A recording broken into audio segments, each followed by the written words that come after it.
So you disappeared for a year. Yes, I just. You went off the grid I'm for an here now. entire year. Yes. What year was this? 2020, 21, or 19 to 20? 2020 to 21. So when you said you went off for a year, what do you mean by that? Did you unplug completely? Did you go off the grid? Yeah. Did you turn off your cell phone and not look at Facebook or Instagram? Or Yeah. What was that all about? Tell me about, because I want to know, because I know people would like to know what it Right. feels like to be offline for an entire year. I know people who can't stand being offline for a second. Right. Try a year. Tell us about that, Maria. Yeah, exactly. I mean, I went from being online all the time. Yeah.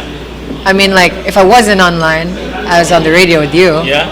Right? For like a while. And I just came from this very, like, linked up existence, you know, and it messed with my psyche. Okay. It really messed with the way that I thought about things and with the way that I was being, with what I thought, with how I thought I was being intentional about my life. So when that kind of, when the ish hit the fan, you know, I thought, why don't I unplug? Why don't I do something like radical? Okay. You know, like make a small change, which was to, what do you do with tumors? You cut them out, right? You make them go away. Or, well, when they're bad. You know, like what do you do with the bad things in your life? You try to cut them away.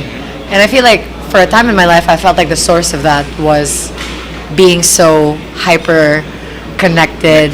Yeah, and so I was just like, okay, you know what? I'm just gonna drop it. I'm gonna prove to myself that it doesn't have any power over me, that this is just an exercise in self-cultivation and awareness and stuff. So I switched off my phone. Okay.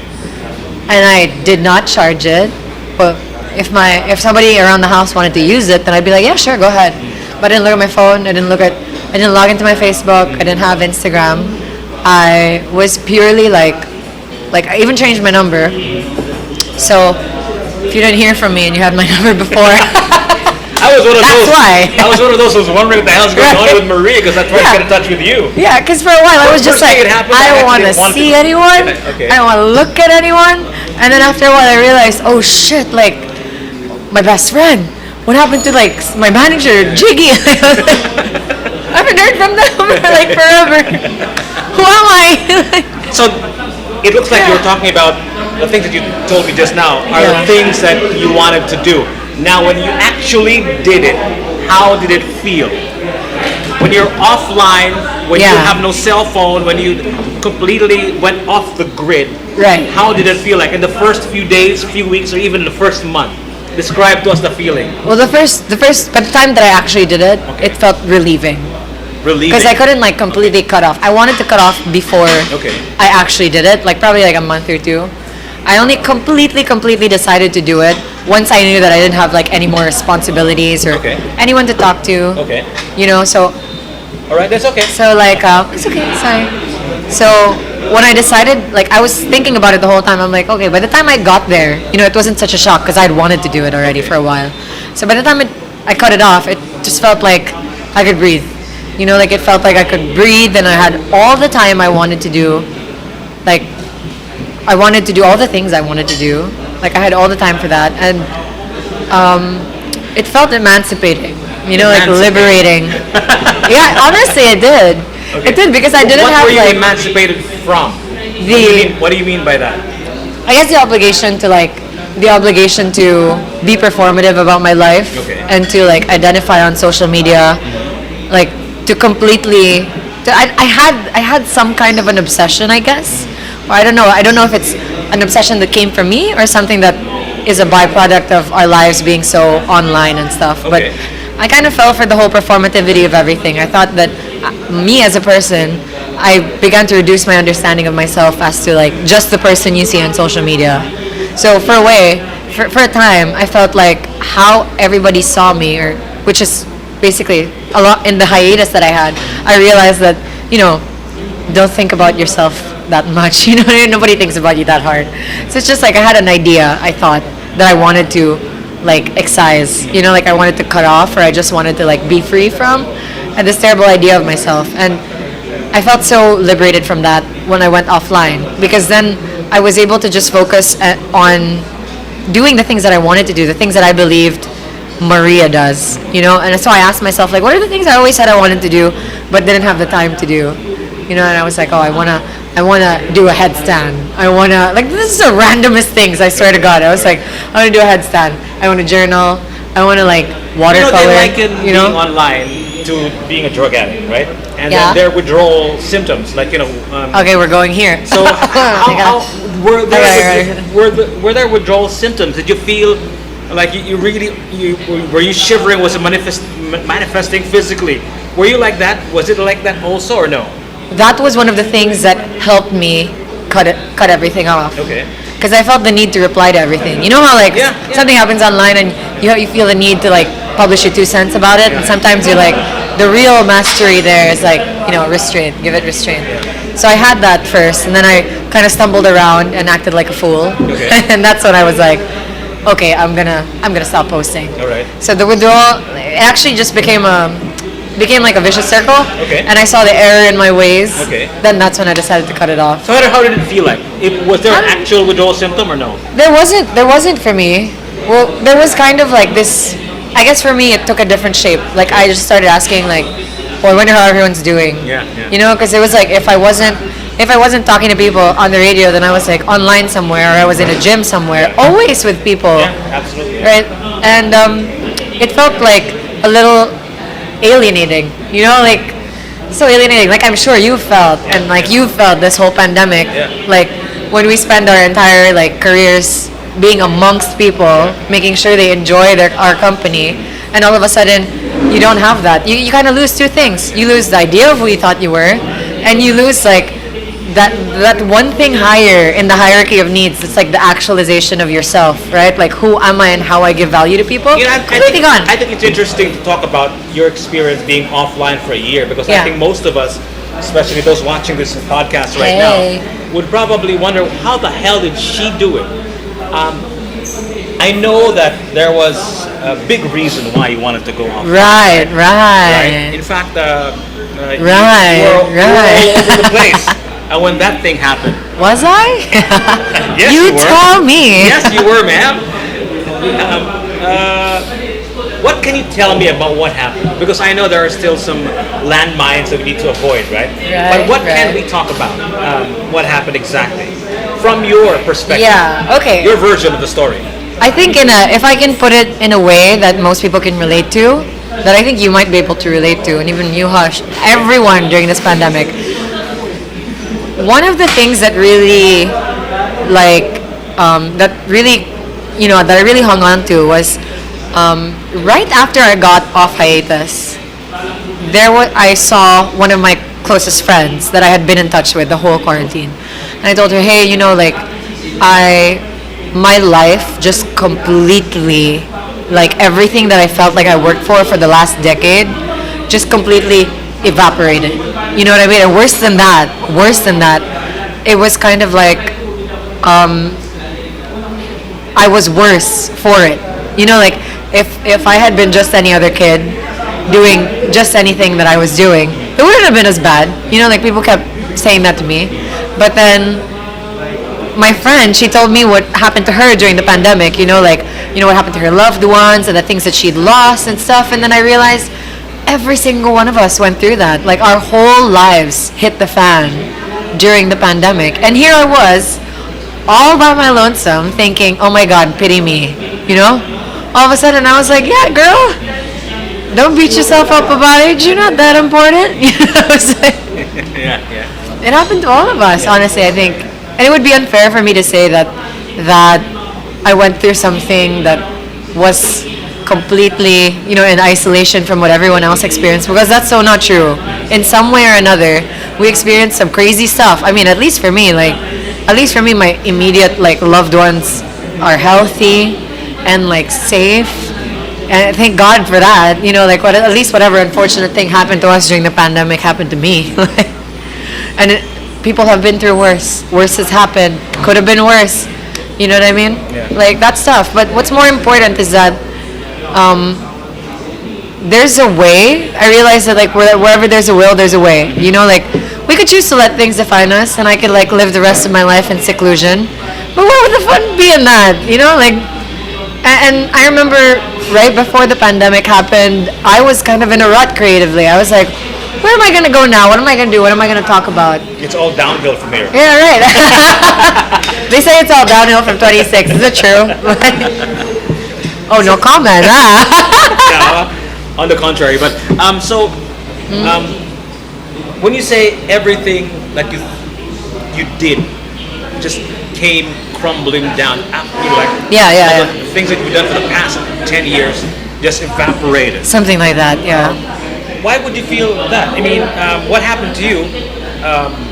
The one that landed you in the headlines was, in a way, quite minor, looking at the big picture, right? I guess you could say that. I know you. You were in trouble. You spent time in.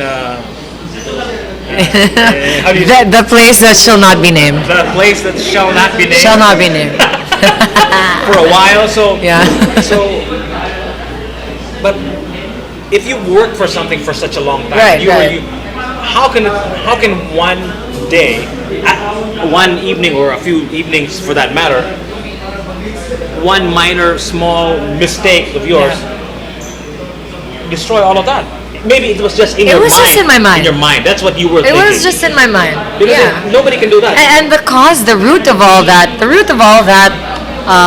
chaos that happened in my brain was because I was too hooked up online. Like I was too plugged into the internet. Okay. I was too, like in a way I guess I was in a toxic space, if you could put it that way, when it came to like how I saw myself. Okay. Really, at the end of the day, what I discovered after my hiatus was that it was all just about introspection, about being more aware of myself, about working on like the cycles that need to be worked on, about breaking like toxic cycles, healing, working on the trauma that I've experienced. Not just that trauma. Like, mind you, childhood is a trauma. It's a form of trauma. Like life has so much trauma in it. Yeah. Right? It's a question of putting it in the front of all your concerns and just choosing to work on it, not just for yourself, but for the people around you too. And then that's what I did the entire pandemic. You know what happened to you during the pandemic was a result of the strict rules and regulations, because we didn't know what the hell we were doing, because this is like a once in a lifetime, once in a century event, right? And we didn't really know how to craft the rules and regulations of that time, this is right? terrible, yeah. So you were almost, I should say, a victim of the circumstance, because nobody knew what the fuck they were doing, right? Looking back, Maria, we're already hopefully at the tail end of this pandemic, right? Looking back, could we have handled the pandemic better in terms of the rules, especially the restrictions of people going out and all of that stuff? Yeah. Do you think there could have been a better way for us to have, been more successful at this pandemic? Right. Well, I think everyone's entitled to their own opinions what's about your opinion? how everything went down. Yeah. You kind of mentioned like how everything started, like in the pandemic and what happened through it. Like I think I wasn't fully aware of the whole situation. I don't think anyone can be when it comes to the question of what we think we can know, but like I feel like there's always room for improvement. And I'm sure that if we look back on it now, and we can see this because we know now that vaccines are available, we see and we are aware that that our government's doing what it can to mitigate, to like kind of just heal from the pandemic as a community, to provide because in the past year it's been like vaccines have been super available, like I think everyone's trying to learn from their mistakes, really. Not necessarily mistakes, but just areas where we can improve. And I think we're getting there. There will always be a faster way to get there. There will always be more we can do. But we're getting there, and that's what's important. Do you think we were overreacting to the pandemic? Because what happened to most people, and what happened perhaps to you, was or is that you went outdoors. And I think one of the safest places to be in a At pandemic. the time, right now, as we what it's we know. outdoors, right? That's what we know now, right? And then to be active and to be out there and moving. Yeah, that's because right. one of the things that people never talk about, or at least very few people talk about in this pandemic, is living a healthy lifestyle, being Exactly, healthy, right? yeah. I mean, like we're all talking about going indoors and not being in a group of people and, Right, and right. this and that and the protocols, fine, which is all good.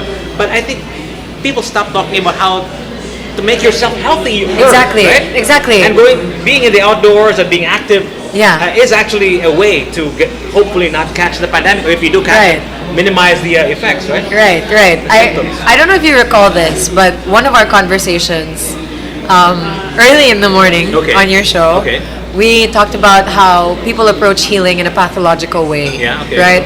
How we study the illness and we try to cure it based on what we think it has wrong with us. Okay. Right? Alright. When really, when they say the best cure is prevention, right? In many ways, that's true, and it's Yeah. cliche because it is true. Yeah. Living a healthy life in the first place will help you not get get COVID in like a minimized way, or it won't like now that we know that being healthy is should be our goal or our priority, and now that everyone's prioritized it, we're kind of healing from the pandemic that way, right? Like we aren't hearing so much about how the new variants are. To some extent, there's always a learning curve. Yeah. Like every time there's a new But I'm variant. just wondering why the messaging was not, people to exercise and be healthy and eat healthy Exactly. and all of that stuff. That should have been at the forefront too, because I mean, like all of these things are well and good, but I think I wonder too. Yeah. it is really a surprise. Maybe because they don't trust people doing the right thing when it comes to exercising and eating healthy. Maybe perhaps. I think at the time that the rules were made, people weren't very into exercising. I mean, the last thing I recall before pandemic happened was we were doing yoga lessons outside, Yeah. and like I was trying to get into this habit of fitness with my close friends, which Yeah. is not different for us. Yeah. But the first time it became GCQ, I heard everyone was like, "Hey, let's work out." Everyone was just like, "Hey, let's work out," and I was so happy because they all wanted to do like wellness stuff. Yeah. I guess at the time we were kind of frazzled, because like here was something we never thought would happen for like a couple hundred more years, and then it was here. I remember when the first community quarantine came, everyone in Cebu was just like, "Hey, Maybe a month. Yeah. it's just 2 weeks tops." No one canceled like any of their events. You canceled any of No, I them? didn't know. I bought some. We still even one of our last events was the anniversary of the radio station Y101. Right. It was March of that year. Oh my God. This was like just a few days before the lockdown, right? And I told them, if even if there's one person who showed up during this event, it'd be a success because we were brave enough to fucking do it no matter what. Right. And we did it. And then a few weeks after that, it was a lockdown already. Exactly. It was March, so it's like days after. It was in lockdown already. Yeah. Yeah, I remember just being like, "Oh, give it like 2 weeks tops," and here we are 3 years later. So, what do you think are the lessons that you've learned? Not just from the pandemic, Yeah. but with also what happened to you personally, and that 1 year hiatus, the 1 year off the grid living that you forced upon yourself. You did do it by your own free volition, right? It wasn't like no, it wasn't. like a psychiatrist telling you to Oh. do, or your folks telling you to go off the grid. It was No. your own free will to do that to 1 to year go hiatus off the grid. Yeah, it was my own free So will. what was the That's maybe my teachable idea. what were the lessons that you learned at that time? Okay. I'm sure there's a few, right? Yeah. Yeah. That number You can- one, social media is a choice. Okay.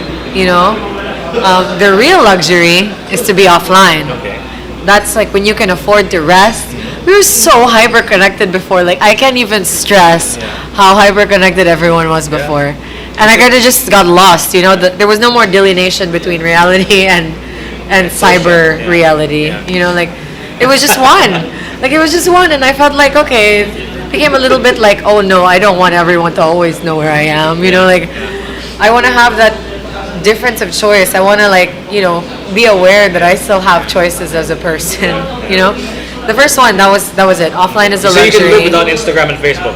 I can so live with it, and that's where you understand the value of your life outside social media. Alright. And when you realize like the difference between the two, then you're really able to cherish like, okay, this is me off of work. this is the purpose of my social media. Okay, I know, you know, like you need to list down a few more of your lessons, but I want to ask you one thing about that. remember that. So talkative, this guy, no? When you said it's difficult to delineate, to separate your personal life from your social media life, Yeah. what do you mean by that? Because I feel like I've been on social media for quite a long time, maybe not as long as you. I am not, I didn't wake up to social media. I had other ways of communicating. It's not just social media. No, but It's the entertainment world. You've been here. Yeah, for you have quite a so long much time. experience. But- Don't say long time. We don't need to let them know how old we are. but my question is, Kabachata. what do you mean by not being able to delineate your personal life and your career, or your social media life and your personal life?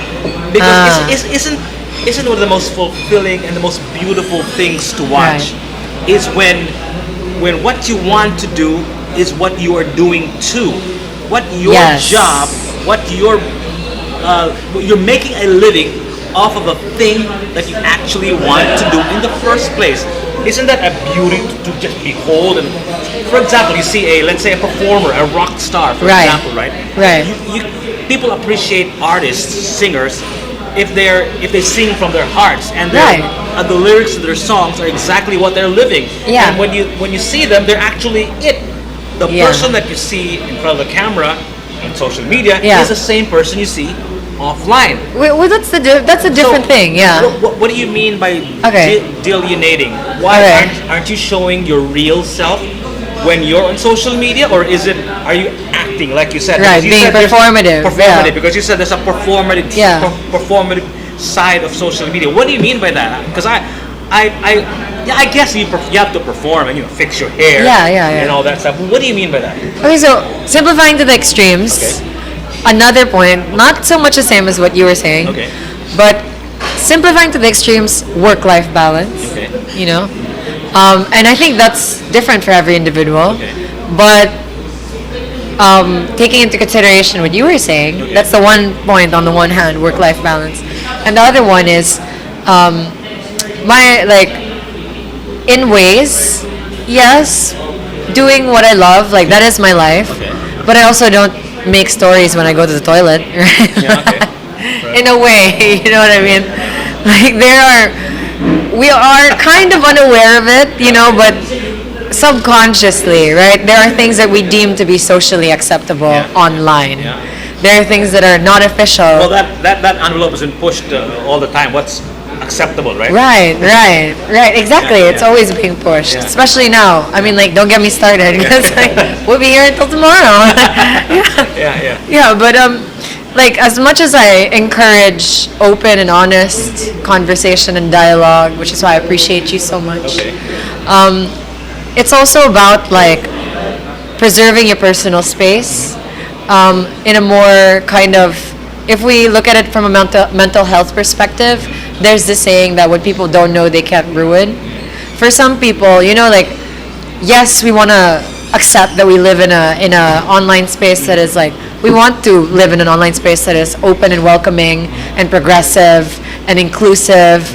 But when we look at reality, that is not always the case. Like some of our, we have like a friend here too that might say, yeah, I am inclusive, and then the second you post your opinion, you see, like, accidentally reveal yourself to be not so that aware. Like you might make a homophobic slur, or like you might something like that. You know what I mean? Yeah, Like I remember somebody once said that a hypocrite is someone who, but then again, who isn't?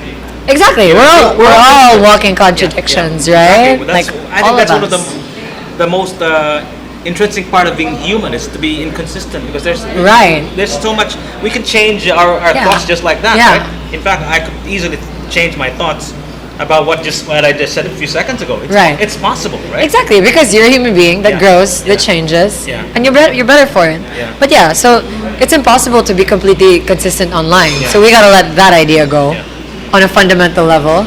Okay. You know what I mean? I mean, you like philosophy. Yeah. Philosophical podcast. So, because my question here is this: when I post something on social media, Right. I look at it as sorry, folks, I do posting stuff that are real and honest, but And we love that. First and foremost, I think it is. I look at it as a job. Yeah. You know what I mean? Like I post something because this will probably, hopefully, get some attention. But I look at it as a job. Right. Nothing personal. So is your is your life a job, or is your job your life? That's a good one. That's a good one because That sounded so jiggy right when it came out of my mouth. Right?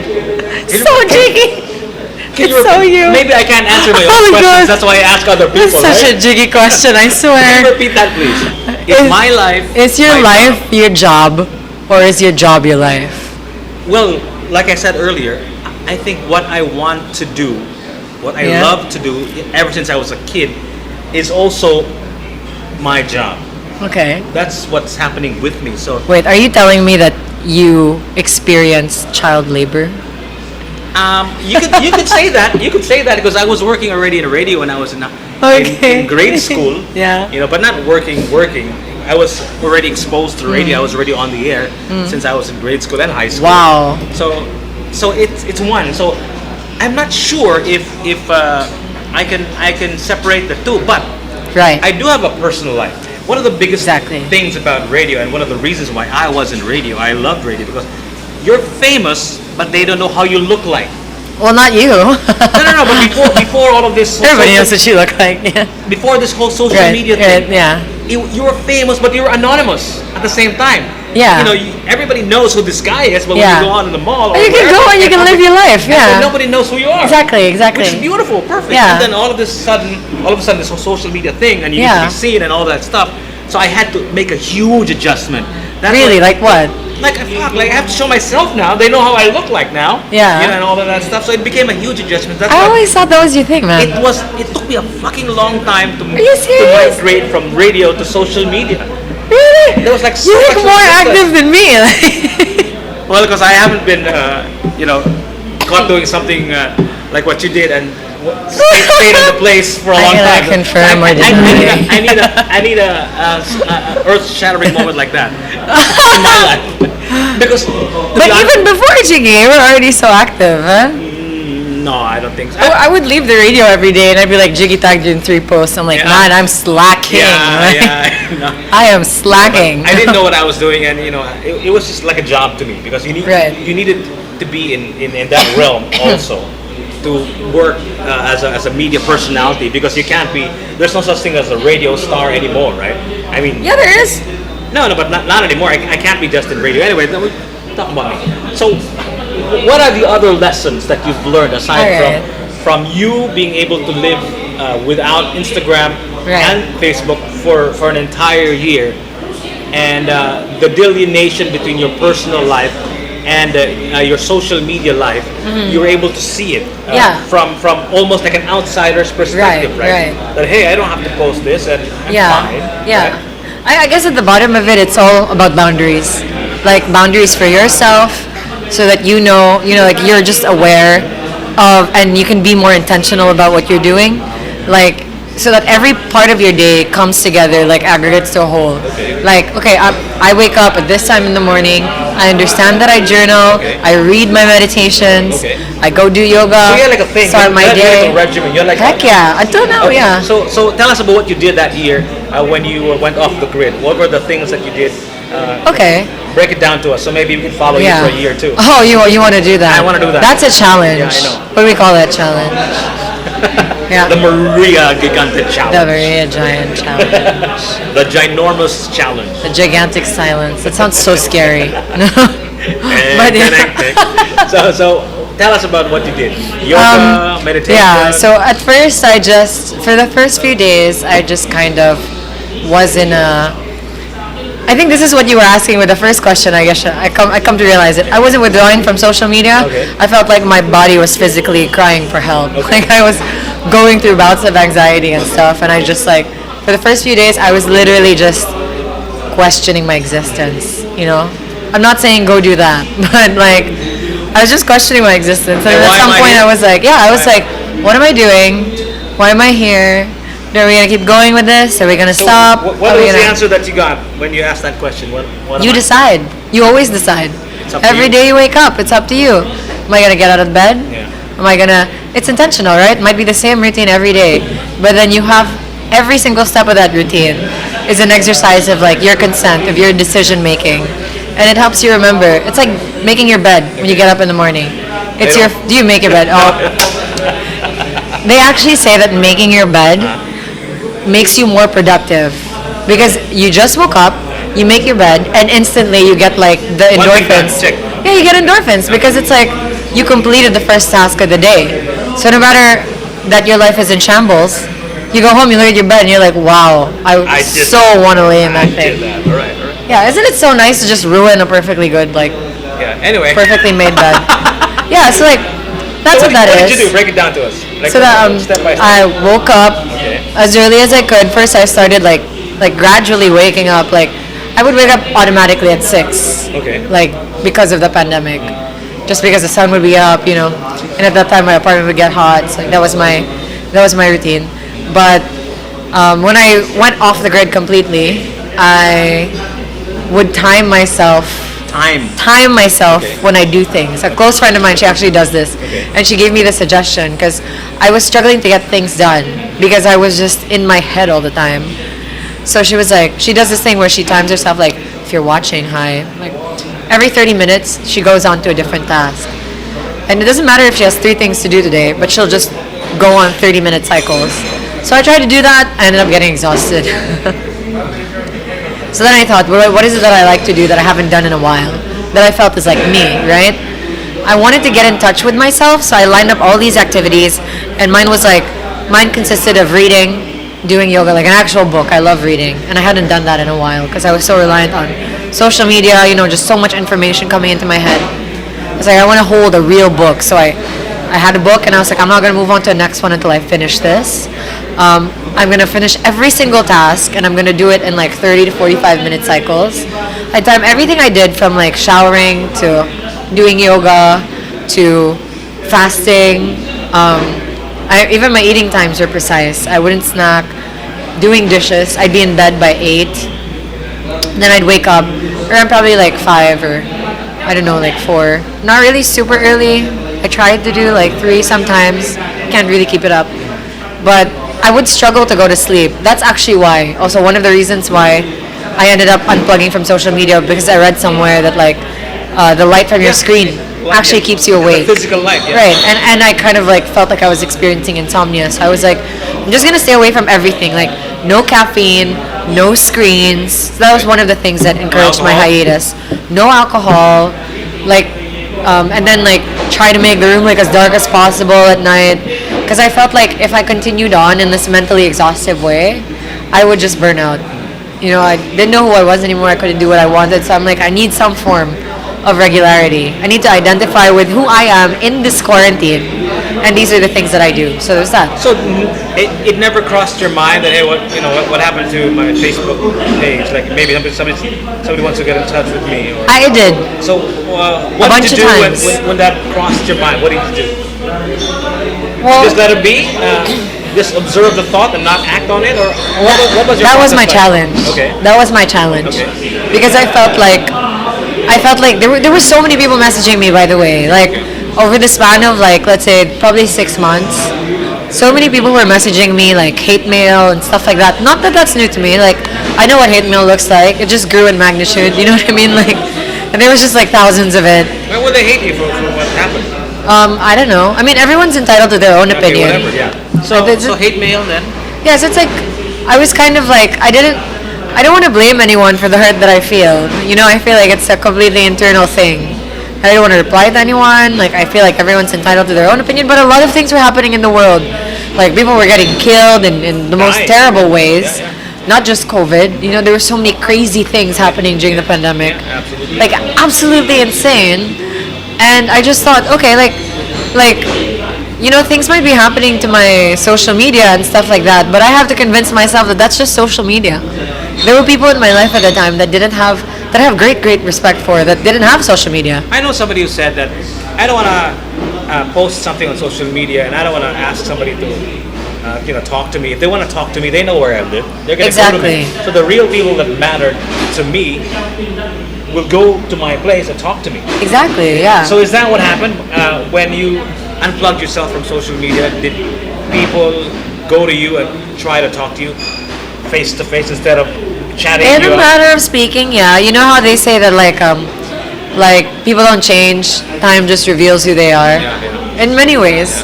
And I like to take every experience in life as a learning experience, Okay. not just about me, but about the people in my life as well. And I feel like they've really been put through trials. You know, like the people who I feel get me, or the people who I keep in contact with, and you know, the people who are close to me never lost touch with me, not 1 second, not even in the several times in my whole life that things hit the fan. You know, so I consider myself lucky to know that there are more than a handful of people that are ride or die for me, you know, that really would not bat an eye and then like just like completely be like, I get you. Okay, like it's okay. It's fine. It's gonna be fine. That's all that matters. Doesn't matter what's happening now. And I really have so much respect for them. And I'm just so happy that I guess that I could be a young woman in this day and age and I could do the job that I love and have people who understand me do them with me. You know, it's crazy. But that, in a way, that was that. I mean, they couldn't come to my house, Jiggy. It was a quarantine. Yeah, I know it. And a lot of them aren't even here, so. You mentioned earlier that Excuse me. you were trying to get in touch and to get to know the real you. Or more of me, rather. More of you. What did you find? Who? What did I find? Who are you? I mean, according to you. Yeah. What did you find out about yourself that you couldn't because of all the noise? That I actually. Well, my IQ test already said. Well, my personality test already said that I was an introvert. I'm actually like 51 to 49%. Okay, just I'm 51% an introvert, Okay. and the other 49 is like Extrovert. extrovert. Okay. So it's like right down the middle, right? Almost, just one. And I thought that was like, that's odd because, you know, everyone always told me I'm so extroverted. Yeah. And I realized that maybe this is just the Maria that I found because of my job. You know, like maybe that's just me. And maybe that's why I enjoy my personal time so much because I liked it. I liked being on a hiatus. I liked reading. I liked being left to my own devices. And it kind of surprised me. Like I surprised myself that I was able to just sit in my silence and be there and just be contented, you know, with myself and do my work. I mean, I'm not perfect for quite a while. It took a while to get there. For a while it was just so loud. Like I just wanted to surround everything with noise. I just wanted to be somewhere all the time. I wanted to like work. So like, you mentioned that you have 30-minute gaps. You Yeah. accomplished, you timed your activities. Yeah, right? yeah. So did you fill your day with activities at 30 minutes to accomplish each, or did you also schedule your downtime or doing nothing times? Was it Yeah. also scheduled? So at first I didn't, Okay. and at first I didn't realize the error of my ways, Okay, right? okay. Because I was just like glamorizing productivity. Yeah. You know, Yeah. even though there was Exactly. actually no productive end to it. You're actually glamorizing productivity. That's exactly what I was doing. Yeah, right. So when I was like assessing everything, and I was like, okay, I still don't feel okay. What do we need to do? Like every week, like just have a little You council. sound like you're talking to somebody. No, about council this. meeting with like myself and my multiple personalities. Okay. No, I'm just kidding. Just so you know all of them already. So like you not. How many are they? So, but you weren't talking to an Yeah. expert or a psychiatrist or psychologist or anything like that. You were just talking to your. I was a few, not like in a professional capacity, but some of my very close friends Okay. who are my friends over a long period of time who are psychologists, and I just wanted like you know, to have people to talk to and stuff, and they were there to lend an ear or like a hand if I wanted. And my best friend actually, she's the best. She's in Korea, and I'm so thankful to have someone go through like all kinds of things before me. Like she went through depression and anxiety. Won't tell you who she is, but she knows. Like, yeah, she's had PTSD even. Like it's just insane. Like all these things have things to do with each other, you know. And she would always tell me these things in college, like what she did to get over them or to heal from them. And I was so happy that she went through it first because now that I was going through it, there was kind of like I was able to figure out, oh my gosh, like maybe I'm having anxiety. And then I thought, okay, I'll tell her about it. So I told her about it and stuff, and she helped me through it. Like she would just be there to listen when I needed someone to listen. And sometimes that's all you need. You just need to be there to listen, which is one of the great lessons I learned also in quarantine. The power that listening has, the immense amount of like education that will hit you in the face, and you will like it. Like if you just especially listening to the voice in your head, right? Yeah, because it sometimes gets drowned by all the noise. Right, exactly. That's what it was all about. Actual original thoughts are drowned by the environment. Right? Yeah, exactly. The whole time I was just like, hey, who am I? You know, like who really am I to myself? Who the fuck knows who they are in the first place? Right? That's actually a philosophical question that has no good answer, right? Yeah. Who the hell are we? Yeah, exactly. Aren't we a combination of everything that we have ever experienced? Right. You know what I mean, that's There's the beginning of a there's very frustrating conversation. There's no original me. I'm not original. Everything that I've done is affected by you. And well, you're an amalgamation of so many things. Combination. Yeah, yeah. But in a way that is specific to you, right? But on a philosophical level, that. But then, like, I didn't know if I had one thing. Okay. You know, like, what was my one thing? That if I was gonna die today. So what was your one thing? I'm figuring it out. Okay, good. But I have a general direction. Okay, what's your general direction of that one thing? Okay, it's gonna sound so cheesy. We like cheese, man. We're having cheese sticks. We're having dynamite and cheese sticks. Yeah. So like, and more beer too. Yeah, I feel like in as far as my career is concerned, I want to move it more to a place that like inspires and like encourages open and honest conversations. Really, like I want people to have a space to express themselves and be authentic to themselves and not be afraid to like to experiment. Yeah, like yeah, man. Like, dude, I fail all the time. You know what I mean? You can cancel me for it if you like. What did you say? Actually, you can cancel me for it, but like, don't take it personally. You know, I don't know you. Like, I don't know. Like, it's just that. Like, at the end of the day, no matter how we think, no matter how, like, I don't know, like, I just needed to not take myself so seriously. Like, so what? Like, so what? So, you know, so you live your life once, Jiggy, right? YOLO. Like, doesn't matter. When you said that, before this, did you take yourself too seriously? I think I did. Would you say that? I think I did. I think I was like delusional enough to have some false idea of myself that I wanted to live up to. Hinilas lang ba? I was like, yeah, because, you know, you're Maria. And then the whole time I was like, who the hell is Maria? But, you know, I have this theory that most of the great people that we know, meaning to say these people that have accomplished so much. You mean like Epictetus? Like, for example, like politicians Aristotle. have become, presidents and senators Right, and mayors. right. And like who?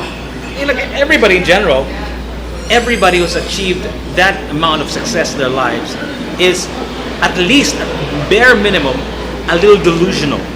I agree. For example. No, because you have to manifest. Yeah. You have to believe your dream before it comes into reality. President of a republic, for example, of a country.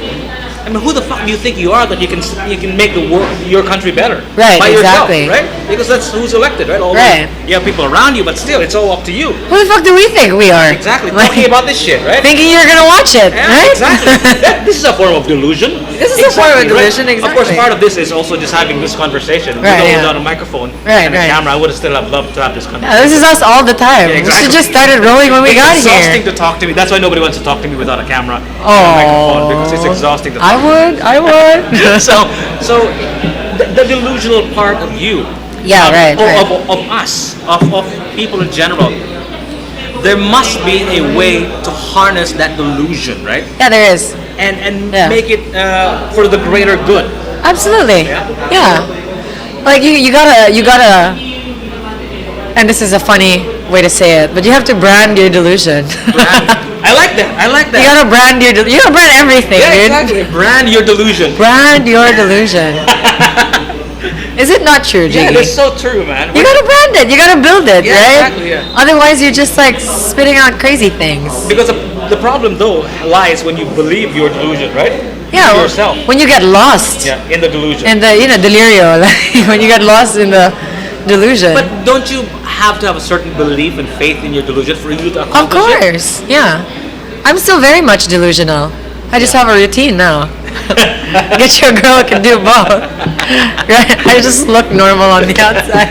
No, she's nothing but normal, or anything but normal. It's so bad. So, after that hiatus, after the pandemic, although we're talking about it like it's already done, but it's not yet done yet. No, it's not We're done. just at the tail end of it. Right. When went out and Or so we think, yeah. came out of your 1 year hiatus. Yeah. What was the first thing that you did? I called my close friends. Okay. Yeah, and I was like, I don't want to go out. I just want to exercise. I called my manager. I was like, hey, let's work. And he was like, how do you think you're going to do that? And I was just like, I don't know, but I want to do it. Right? Decision comes before the preparation. That's my delusion. You know, like, mine's like, so what? Like, I feel like I was put on this earth to talk, you know? So I gotta keep doing that. Until I convince everyone that it's gonna happen. I'm just curious, because I know what happened to you and that whole incident, and it was nothing, man. Like, what you did was just no big deal. You know what I mean? Why would that be a problem to your manager? Oh no, it's not a problem to him. No, no. When you said let's work, and he said, "Who will work with you?" Like, oh no, I didn't say that. Like, it was more like, where would we start? Okay, you know, like, where would we start? Because we were having this conversation in the middle of enhanced community quarantine. Okay. So I was like, hey, I'm back. I want to work. Yeah. Okay. So I called him and I was like, I don't know who I am anymore. Can somebody give me like a mic and an audience? Okay. And I was just like, all right. And then I was just like, we can't do that. I just needed him to tell me to hang in there. Okay. You know, and mind you, I did not think that was going to be possible. For you to work again? Like at that time, it wasn't a very possible reality, right? For us to gather at the scale of the events that we were doing at the time. Hush, my God. Not just because of what happened to you, but generally speaking. No, generally speaking, like the state of the world. Pandemic, There are hierarchy of needs, right? There's like things that are necessities and non-necessities. We have to make events. Yeah, and when that time came, how important did we feel?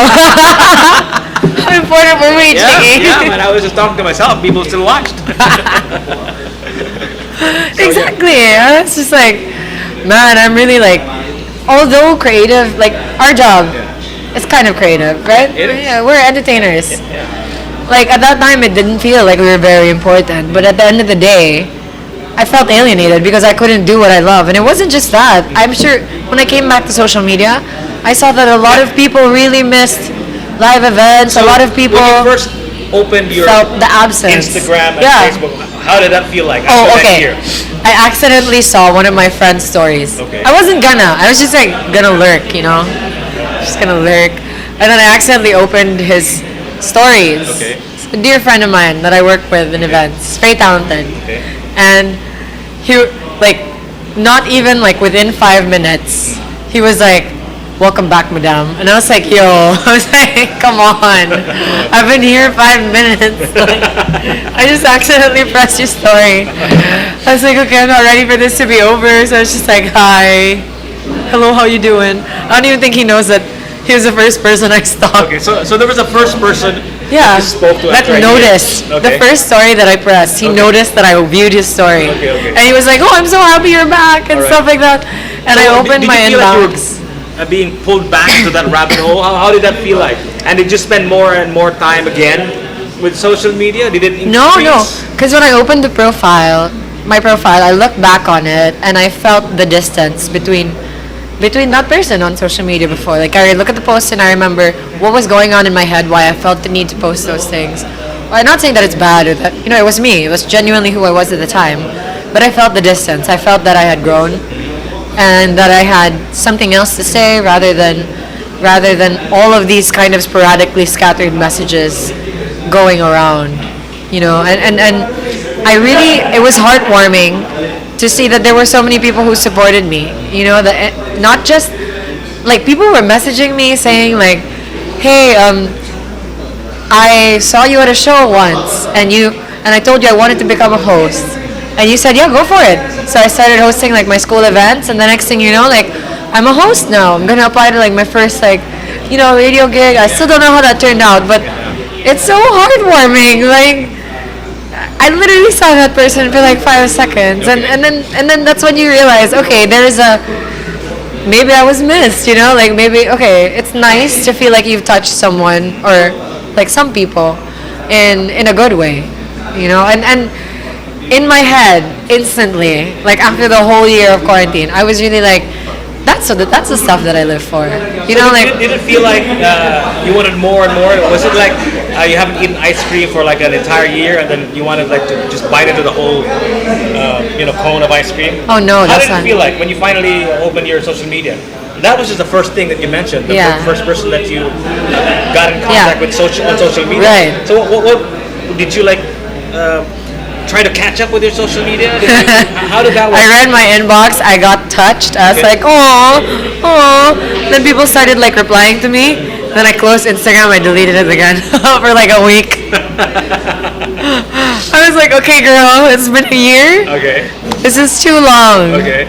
We need to let people know we're live. Okay. You know, like I need to come back Okay. and like take care of what's there. Because Okay. at the end of the day, you know, like you can be in your head as much as you want, and I so wanted to just live inside my head and just Okay. forget about everything, and kind of just live in my bubble, Yeah. which in itself is comfort is so dangerous.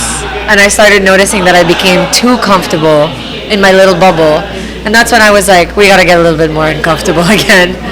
Went back online, and I just felt like, you know, I can't just leave stuff hanging. There are some things that I left, like literally out in the open. Like I just didn't continue a lot of stuff, so I felt like I had some unfinished business.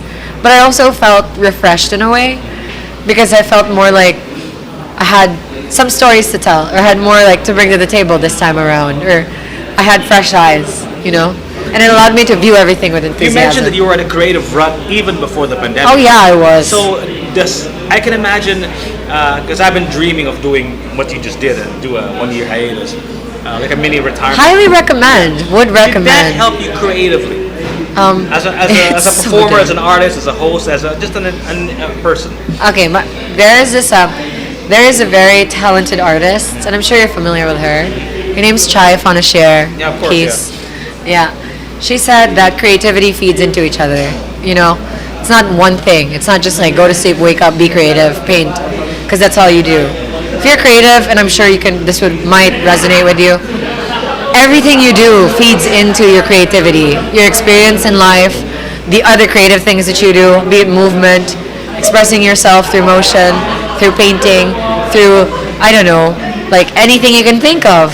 For us, it's talking, right? It's giving people an experience, making special things in their life even more special. That really feeds into each other. And I feel like being away from, it got so monotonous for a while. You know, like if I was always just talking. I was talking on the radio, talking at the stage, talking on the internet, talking on the whatever, and I wasn't doing anything else anymore. Working out, eat, sleep, work out, talk. That was my life. And I had no more space for the other kinds of creative things that I did. Just the stuff that I didn't even do So what did the 1 year professionally. do to you creatively? Well, I was able to like I would on weekends I wouldn't like do anything but like watercolor or like sketch or read or I don't really watch Netflix, but you know I would watch one just to pretend I'm normal. Sure. Now I do when I work. I like to put it in the background. I learned how to do filters. One of my friends, my very close friends. Social media filters. Social media filters, yeah. If you guys heard of them, go to my profile. Check them out, Maria Giant on Instagram. Yeah, so I learned how to do filters. I explored that for a bit. I thought, oh my gosh, like, could I become an augmented reality creator? Could I? Abangan, yeah. But it was fun. It was fun learning, you know, what art you could create online. And this is, you know, it's art, but technically it's technology in masquerading as art. Or is it? You know, like, that's another conversation to have. Okay. But I really was able to explore my creativity, I guess. I don't remember any other ways. I tried writing, but please, you do not want to read that. It deserves to be burned. Did you become a better host, a better model, a better person after that 1 year hiatus? I mean, when you hosted, because I'm sure there were Right. several gigs that, although there weren't a lot, but there were gigs that you were hired to do. Were you better at it? Were you a better model? Because I see your face all over the place now, especially the Binibining. Oh, dear you. Yeah. Are you tired of me? No, not yet. Not yet. Maybe one more day looking at it. I'm just kidding. So, did that make you a better model, a better person, a better host? I think it made me a better me. Okay. Like it made me a better. I think the only thing I took away from it was a better understanding of myself Okay. and the things that I'm okay doing, the things that I would like to do with intention, and And at the end of the day, I figured out that, you know, you have to, if you're going to take a risk, if you're going to go out there, if you're going to live, if you're going to dare to live another day, do it doing what you love, you know? And I realized that this is really what I love. So I think I just did it with more gusto after. I don't know if I was better at it. You know, like, we like to sing, we do those things with gusto. Before the Not necessarily good at before it. the 1 year hiatus, you were a media personality, Right, you were right. a model, and you were a host. I sound and all so of the other fancy. things, right? You're a former beauty queen and all of Right. that stuff. What is the iteration, the update, so to Yeah. speak, of Maria after doing all of that? I know that you mentioned you have a little more purpose in what you do, right? Yeah, yeah, absolutely. Before that, you were just probably just doing it for the sake of doing it. Right, right. So, what is the new iteration of Maria now after that? I think it's just me being more honest with who I am, really. Being honest with the fact that I'm on a journey to self-discovery. Okay. In the hopes that other people could see it and be comfortable doing that as well. Because I think all that it is like every time I come and talk to people, I just want to remind them that, you know, I'm a human being. I do not pay any attention to trying to be whatever I think a beauty queen is supposed to be online anymore. It's just what I'm comfortable with sharing versus what I'm not comfortable with sharing. And that's it. You know, that's all that matters, really. And everything else, you can follow. I don't take it too seriously. Okay. Yeah, I feel like before I paid so much attention to that. Like, I was like, okay, this is me, this is very, like, crazy. I feel like I sound like a narcissist right now. What the hell, Jiggy? Why not? I mean, you're Yeah. a beauty queen. I mean, there has to be a level of narcissism to think that you'll become a beauty queen, right? So Maybe. the fact that you joined one, I'm sure I can't confirm or deny that. we're all narcissists in our own way. It just varies in degrees. I Yes, think. yes. I mean, come on, man. We're in front of the freaking microphone and a camera, so there's Yeah, we're gotta be- talking to- Yeah, we're talking to. Like, We're talking to people. we assume Not yet. are listening, right? Yeah, exactly. We're like, they're gonna listen. Right? Us? Yeah. So does that? I know that you were Binibining Pilipinas Cebu back in 2017. Right. Does that thing follow you around? Does that become like your shtick? Your Yeah, yeah, does that, like when they see you, hey, former beauty queen Maria. Absolutely. How does that work for you as a beauty queen? Because I've never been a Okay. beauty queen. I think now more than ever, I'm like, well, you know, it's as close as it gets. Yeah. Once to be a beauty queen, you can be jiggy. all right. So You know how many years I was a beauty queen and I didn't even get my own radio show yet?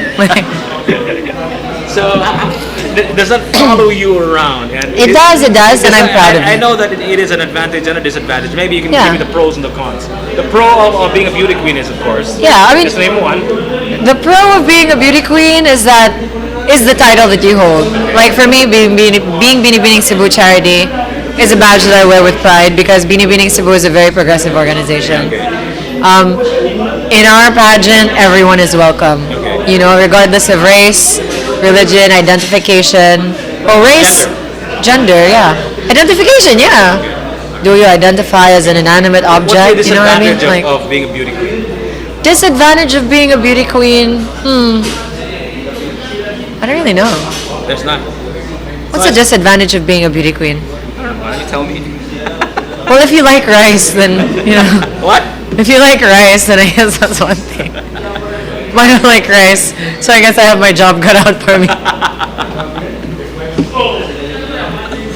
Yeah, well, a disadvantage of being a beauty queen, I guess, is just like everybody thinking that you belong to a mold. Okay, exactly. But that's not what it's about now. You know, pageants are, especially pageants like Miss Universe Philippines, Miss World Philippines, our national pageants, especially Binibining Cebu. I feel like they did the work in leading the pack, honestly, like theory-wise, because they were the first pageant in the Philippines to welcome single mothers. And I'm very proud to be part of an organization like that. And it's just the beginning. Binibining Pilipinas Binibining Cebu. Cebu is a very progressive beauty contest. Yeah, yeah. And all of that stuff. But I'm curious what your take is on because we Inclusive, all yeah, have progressive, yeah. problems now with social media and our sense of who we are and Yeah. the sense of what beautiful is Right. and all of that stuff. And having beauty contests have been judged with the way that you look, Right. primarily because that's what a beauty contest is. Right, right.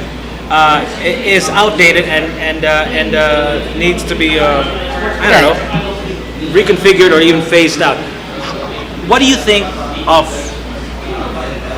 contests that judge you by the way you look, is that still going to be a thing, or Yeah, you think yeah. it will eventually Okay. we will eventually outgrow ourselves as a species and just not judge ourselves according to the way we look? What are your thoughts on that? Well, we have always, if you ask Schopenhauer, Yeah. we've always judged ourselves by the way we look. That's how we select our mates. It's subliminal, you know? Yeah, but I think the word that you're looking for when it comes to beauty pageants is that we need the concept of beauty to expand, not necessarily to change, but it's always like our awareness of what beauty means is just always expanding. Not necessarily physical. But this particular, most of the beauty contests, it can't be Right. like an ugly motherfucker to join a beauty contest, right? But that's the question. What is beauty? Exactly. What is ugly? We go back to the age-old question of what is beauty, truth, light, right? I think somebody already defined that. I think it was Da Vinci who said that it's symmetry, right? Symmetry, that's beauty. Okay. Yeah. Yeah, the divine proportions, maybe. Well, if you look at things visually, right? But I think now, I mean, it's reflected in the criteria of pageants. For example, if we're going to look at it from a very what do you call this? Pragmatic point of view. Pageants now, for example, judge you on originality. Like the example of Miss Universe Philippines. Our current Miss Universe Philippines, Beatrice Luigi Gomez from Cebu, she won the title on being herself, on being uniquely beautiful in her own way. Like, she's very representative of what a Cebuana is. She's strong, unbothered. She's a tattoo here. Like, how come unbothered can you be? What do you mean by uniquely beautiful? You're making it sound like she had a hand on how beautiful she looks. What do you mean by that? She's uniquely beautiful. Like, she embraces herself and she treasures herself for who she is. Yeah, and she finds beauty in it. But isn't So beauty is you find it. Isn't being beautiful like winning the lottery? Like a lot of luck has to play. You're not born symmetrical, right? You're not born beautiful. Well, if you're talking about like being a model, that's a genetic lottery. Yeah. You know, I have no hand in making myself tall or pretty, but I do have a hand in what I do with it, right? And she ended up in that pageant, and she ended up advocating a message that was so rarely advocated in that time, and she took the reins. You know, like, she could have chosen to be something else. She had hidden behind a desk or something, and even if she did, that would still be a choice. Then that would still be empowering. So how do you see the future of beauty pageants will be? Like, there'll be not so symmetrical people that will be joining the beauty contest? Like, Yeah. it'll be like, I don't know, like, how do you feel about the future of not so symmetrical? Because that's the definition of what beauty is, symmetry, right? So will there be less symmetrical people in the beauty contest? I think that is a I think what is outdated is when we define beauty by the words of a man that died centuries ago. Yeah, exactly. So that's outdated. That's what I'm saying. So Yeah. do you think, since that's outdated, A man looking at women so since that's outdated, centuries ago. symmetry is outdated. The concept of The beauty concept being of symmetry being beautiful is outdated. Yeah. So what do you think will the future of beauty be? I'm talking about physical beauty, okay? What will it be like now? I think it's Will it be round this time? Will it be like incongruous? I don't Like- think it's I don't think it I don't think beauty can be exclusively physical anymore, honestly. So you're saying that in the future beauty contest, there would be what people thought were ugly like 100 years ago or 10 years ago. Yeah, but who is people? Like, just generally speaking, like all of us. Right? So there Who will are be- they, like- Jiggy? That's the like question. 7.8 billion of us. Well, I'm making a generalization, but, Okay. but my question is this: will it be, because when you look at beauty contests from, let's say, the 60s and 70s, they're all beautiful from that symmetrical perspective. Yeah. And fast forward to now, Yeah. they're still symmetrical. So nothing has changed in terms of what beautiful is. Well, people are more inclusive now, though. Although you see, like African Americans, for example, or, What about Africans. Wait, where are you going here, huh? No. Am I about to call you out? No. What I'm saying is now, like black is also beautiful too, right? Yeah. And that is in a way a huge leap, right? Yeah. Because for a while people did not think that. Oh, come on, yeah. as beautiful, right? I mean, if I'm just anyone being still honest thinks here, that right? beauty is race exclusive, then they live in a different century. Because I think Like, it's also beauty part of- transcends race, you It know? also is a product of media too, right? I mean, what media Yeah. tells you to be beautiful, people believe that that's beautiful. I think we all have a hand. Yeah. You know, And we're media all- has a we're all hand. complicit, right? We're all complicit. In the bigger picture, it's just like it's a dialectic. You know, it's not like comes from the media. It's going to be believed by the people. It's half and half. Yeah. It's everyone working together, but it's a dialectic, meaning we all learn, and it's kind of like a spiral that's like going up. You know, we're not going in cycles. It's not being like one time it's this and another time it's the opposite. It's like we're just learning to expand the notion of beauty and to move into the future with it, kind of. And it can't be just physical anymore, I don't think. No, it So, can't. but it has to have a component of physicality. Okay, Like how about a Miss Universe? The most she won because she had the most beautiful brain. Is that possible? what does a beautiful brain look like, bro? I Yeah. don't know, high IQ. High IQ? Well, Einstein should have gone for it. But that's the thing, like, at the end of the day, Miss Universe is a beauty pageant, right? Yeah, And, but you said you're going to expand the definition of beauty. yeah, exactly. Like Well, with brain, for example. within the field of pageants, you see, this is the problem when we talk. It's not a problem; it's a good thing. But when we talk, it's like it goes like big, small, big, small topics. Right? But within pageants themselves, I feel that they're intentionally, you know, like whether it's the committees or through the mechanics of pageants, I feel that there's like a real push towards inclusivity and like, you know, the future in general. So who are we including that weren't included before? Who are we including that weren't before? Like trans women, for example. Yeah, trans women are women. Okay. Period. You know, like it. I'm so happy that we live in a time where that's happening already. I mean, like, you know, we have to live in a world that supports choice. That's it. How about like, informed, vertically challenged educated people choice. like me? Vertically, you're not vertically challenged. Who said that? No, but what I'm saying is, why aren't there shorter beauty contestants? Like, Well, there why are. are they all almost always tall? Well, Miss Australia, because we're starting there. You know, it has to start somewhere. Alright. Not 2 years ago, probably like 1 year ago. Miss Australia was like 5'2" or 5'4". Okay. So that's the thing now. Like, Yeah. we're slowly. Well, the lion's not the lion's the king of the jungle. He's not even the biggest animal. Okay. Right? We made that up. That's a human thing. That's it. Yeah, we made that. Yeah, sorry, animal race, for anthropomorphizing you. Sorry, and Yeah. Yeah, exactly. Yeah. Yeah, That's just us. We made that up. yeah, exactly. We made that up. We are the king of the jungle. What are you talking about, bro? Who said we're the king of the jungle? COVID is the king of the jungle, bro. So do you think that beauty contests will have to be more inclusive, and we'll have to expand the definition of Yeah, beauty? yeah. If it was an organism. Well, you can talk about orgasms too. Why not? Right? That'll attract more viewers. If it was an organism. Can you cut that out? It's okay. It's okay. And for we just slip, ladies and gentlemen. Okay. That's very. Okay. The orgasm. You're so happy about that. I'm so sure. I'm so not gonna cut that out, by the Oh way. my god. You If thought it that you was were an in trouble. organism. I mean, we're big girls and boys Yeah, here, yeah. people. You know, if it was an organism, if a pageant was an organism, right, and it's going through natural selection. You know what I mean? Like, you either evolve or you die. Okay. That's it. So like, yeah, beauty pageants are evolving, and those of them that aren't evolving are just dying out. No shade, no tea. Yeah, slow, quiet death. So, back to my question: how do you think beauty pageants will look like in the future? I think they Let's will go, be. let's say 20 years, 30 years from now. Like, Oh, if we use pageants now as a point of departure, Yeah. people are removing the height requirements. They're removing size requirements. Even, I guess, gender in some cases. You know, that's starting. And so, like take for example, one of the national pageants is on Kumu. They're not even closing the audition date. You know, like they're just going by how smart you are with like how far your content reaches. So in that case, she who is the most friendly wins, right? Or most strategically, you know, using their resources. Like, it's really like a different ballgame now. So I'm just very excited to find out what it's like 20, 30 years from now. I think last year I had a hard time predicting what it was going to be this year. This year is just amazing me. It's just like, wow, they're so inclusive. And the game is really social media. Like, everyone's evolving to go on an online world, like to go online and just navigate the online space. It's a completely different animal.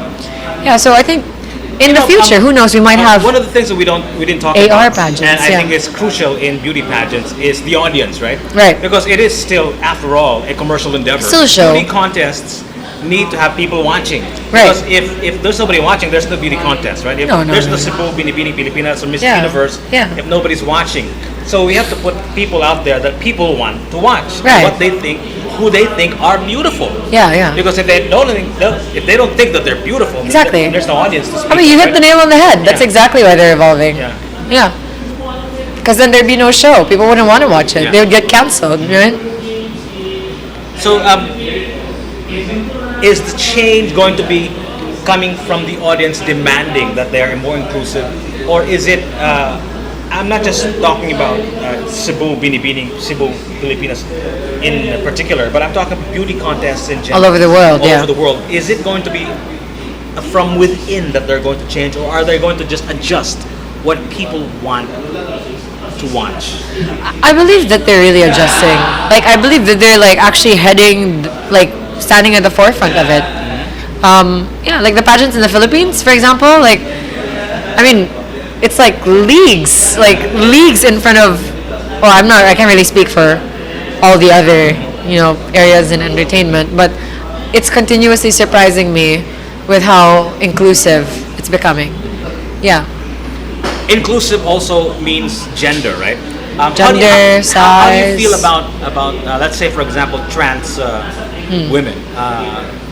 Do you think they should be in Binibining Cebu, or should they be in a different category of beauty contests? I mean, like I said before, trans women are women, Yeah. right? So, I mean, it's up to the committee if they change the rules. It's up to, because there's so many pageants now. I think now it's just a question. It takes two to tango. It's not just the pageants; it's also the people.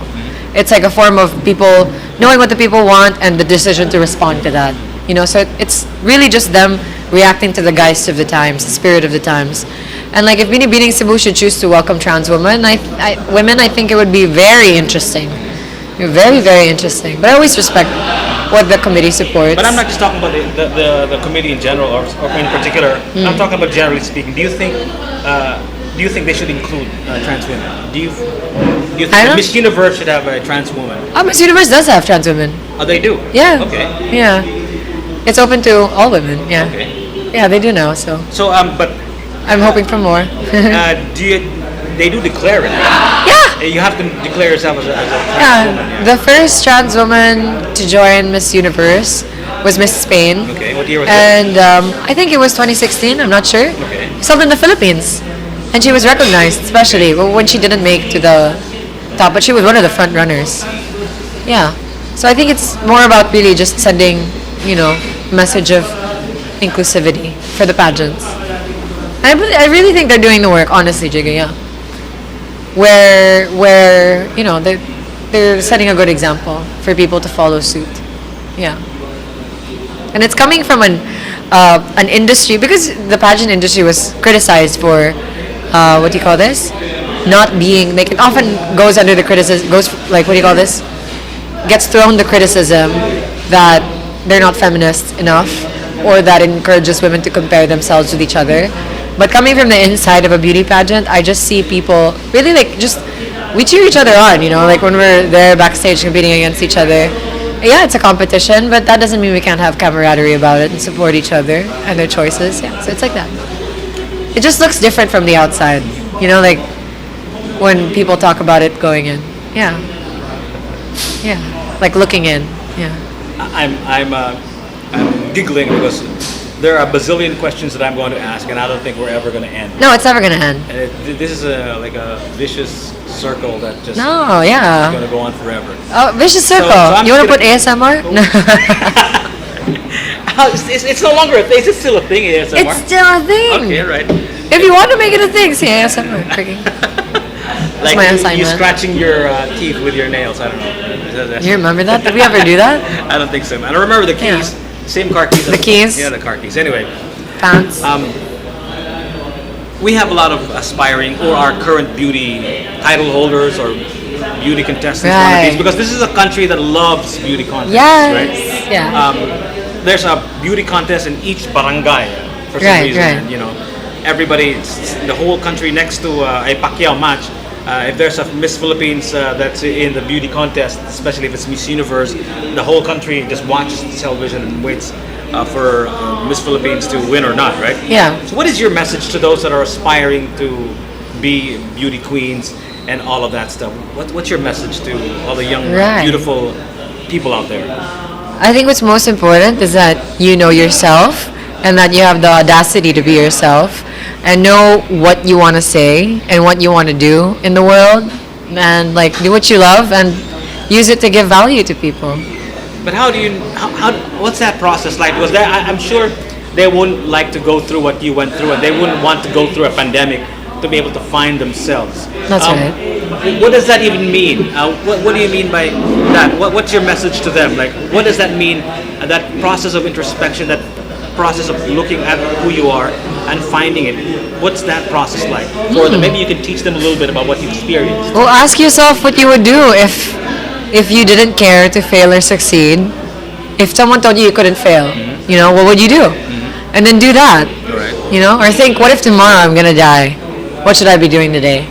Right? That's a good question. Always, because one day you will. One day you'll be right. Eventually you will. Or you just want to know that in the meantime, you're making it worth it. Although I think I'm going to live forever, by the way. Oh, you will, man. Yeah. I'm pretty freaking sure. So I'm so glad that you're doing so well. Thank you. You're one of the best bounce back I've seen off of this pandemic. I see your face everywhere. Thank you. Where did I go? No, I'm just kidding. on billboards all over the streets. Congratulations, Maria. I'm so happy for you. Thank you, Jiggy. And all of that. Well, I learned from the best. So, what's the future like for Maria? What's going on, man? You have anything that you're doing? Do you have like a... You know, I'm focusing on the present. I'm trying to make every day the best that it can be. And, well, in the future, I like to think I have some surprises lined up. I don't know, you'll be hearing from me in April and in May. And, you know, okay, one of the things that I learned from being offline is, you know, everybody's lost the thrill of the surprise. So just, you know, there's a surprise coming, Char. Well, the pandemic was the biggest surprise of their lifetime. Oh, yeah, heck yeah. But we have to keep the momentum going. Yeah. Was that a bad joke? But not in a pandemic, right? No, not in a pandemic. It's all happy news. Yeah. I'm working on 2 projects. Okay. Which you can, Well, 3. Maybe you can tell us what you can share at least. Well, right now, I mean, am I prohibited from mentioning brands? No, you're fine. Of course not. Right? Okay, well, I'll be doing a workshop in Ayala for hosting. It's called Happy Colorful Summer. You guys can go to my Instagram for the details or contact Adrian Diongzon. The number is on my profile. Adrian, yeah, exactly, Adrian. I'll be having another workshop besides that. Maybe. Who knows? What about? I'll just be having like generally more activities, I guess, but more along the lines of like workshops. Another thing is that top secret project I told you about. It's not really top secret, but you'll see it soon. So follow me on Instagram and Facebook at Maria Giant, and I'll be making the announcement there within the month. Yeah. A gigantic announcement. A gigantic announcement. And maybe you'll write a book about how to stay offline and off the grid for 1 year. Should I? That should be a book, man. Should it be a podcast? And a podcast too. Yeah. It should be a book first, then a podcast. That's how they I do it. actually made notes. Like I made a journal and I recorded things that I did during the hiatus. Yeah. Do that. I levitated. Yeah. I'll do it. But thanks for having me, Jiggy. Where can they catch you in the socials? Go ahead. Okay. On socials, you can catch me at Maria Giant on YouTube, Instagram, and Maria Gigante on Facebook. I believe my Twitter is The Maria Giant, I think. Double check. So you'll know. You'll figure it out. Yeah. So follow me and stay posted there for my giant announcements and everything else. And of course, the Philosopher podcast, right? Cool. You watch this too, hopefully. Yeah, hopefully. Thank you so much, Maria. Thank you so much, All right, Jiggy. right. Thank you, man. Yeah. Did I tire you out? I'm sure they're tired. You're probably tired. But we're delusional, so we think they're Life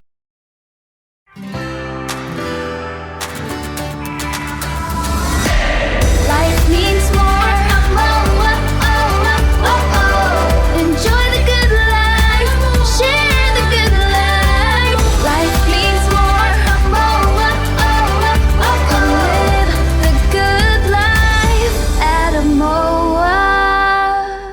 Ginawa by Aboitiz Land, where life means more.